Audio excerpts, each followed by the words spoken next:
দিনটা ছিল পয়লা বৈশাখ।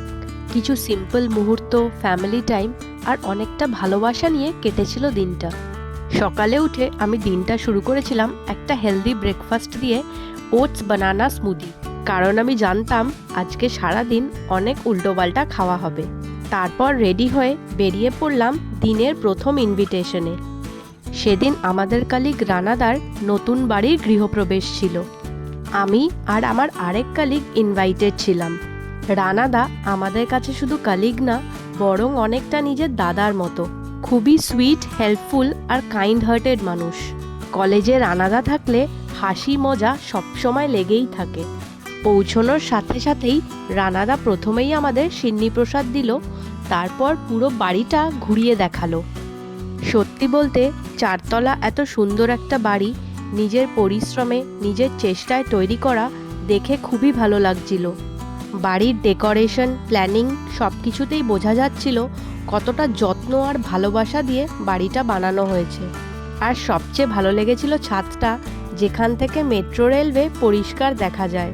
অনেকক্ষণ গল্প আড্ডার পর আমরা লাঞ্চ করলাম। মেনুতে ছিল ভাত, ডাল, বেগুনি, এঁচোড়ের ডালনা, দই পটল, পনির, চাটনি, পাঁপড়, রসগোল্লা আর সন্দেশ। সব কিছুই খুব টেস্টি ছিল, আর ঘরোয়া আয়োজনের একটা আলাদা ওয়ার্মথ তো থাকেই। তারপর বাড়ি ফিরে আমি গেছিলাম বাবা মায়ের কাছে। ওখানে ইভিনিংয়ের অন্য প্ল্যান ছিল।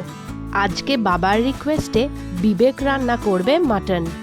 একটা কথা বলতেই হবে, বিবেক কিন্তু সত্যিই খুব ভালো রান্না করে। তাই মাঝে মাঝে আমি ওকে মজা করে মাস্টার শেফও বলি। আমি ওর রান্নার কিছু শর্টস নেওয়ার চেষ্টা করেছিলাম, কিন্তু ও খুবই ক্যামেরা শাই। ক্যামেরা দেখলে প্রচণ্ড আনকমফোর্টেবল হয়ে পড়ে। তবুও সামহাউ কিছু কিছু শর্টস নিতে পেরেছি। এর মাঝে নববর্ষ উপলক্ষে আমার কাকু কাকিমাও এলেন আমাদের বাড়িতে। ওনারা আসলে বাড়ির পরিবেশটাই একদম অন্যরকম হয়ে যায়। খুব আপন মানুষ, খুবই ভালোবাসেন আমাদের। বিশেষ করে ওনারা আসলে বাবা মায়ের মুখে একটা আলাদাই হাসি ফুটে ওঠে। তারপর ফাইনালি এলো ডিনার টাইম। মেনুতে ছিল ফ্রাইড রাইস, মাটন কষা, মিষ্টি দই, চাটনি, গোলাপ জামুন। সত্যি বলতে দিনটা একদম পারফেক্ট এন্ডিং পেল। সিম্পল ফ্যামিলি মোমেন্টস, একসাথে খাওয়া দাওয়া, গল্প, আড্ডা, এই ছোট ছোট জিনিসগুলোই যে কোনো দিনকে অনেক স্পেশাল করে দেয়। এভাবেই কেটে গেল আমার নববর্ষ। আশা করি তোমাদের সবারও খুব ভালো কেটেছে।